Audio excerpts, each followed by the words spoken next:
জামাত ইসলামের প্রার্থী হিসাবে আমাকে ভোট দিবেন।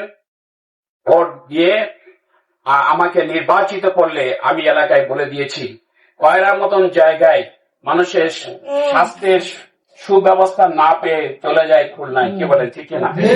পথে ঘাটে মারা যায়। ইনশাআল্লাহ নির্বাচিত হলে কয়রায় আমি 100 শয্যা হাসপাতাল করবো ইনশাআল্লাহ।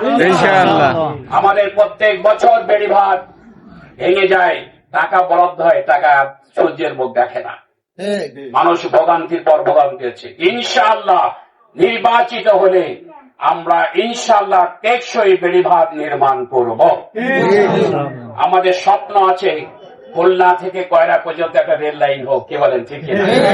রেল লাইন স্থাপন করা হবে ইনশাআল্লাহ। পরিষ্কার বলে দিচ্ছি, কয়রা এবং পাইকাসা যে টোল আছে টোল মুক্ত করা হবে।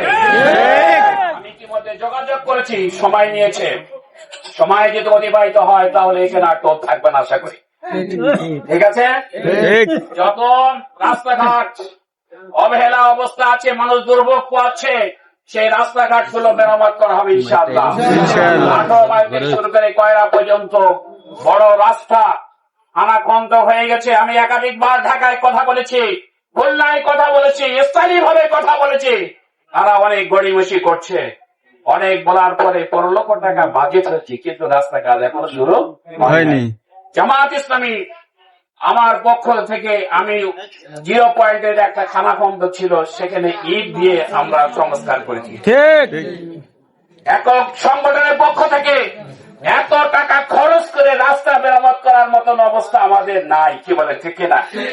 অতএব সরকারকে এটা উদ্যোগ নিতে হবে, যে টাকা বরাদ্দ হয়েছে এই সময় দ্রুত গতিতে সেই সংস্কার করে দিতে পারলে জনগণ একটু সুবিধা ভোগ করতে পারবে, কি বলেন ঠিক না?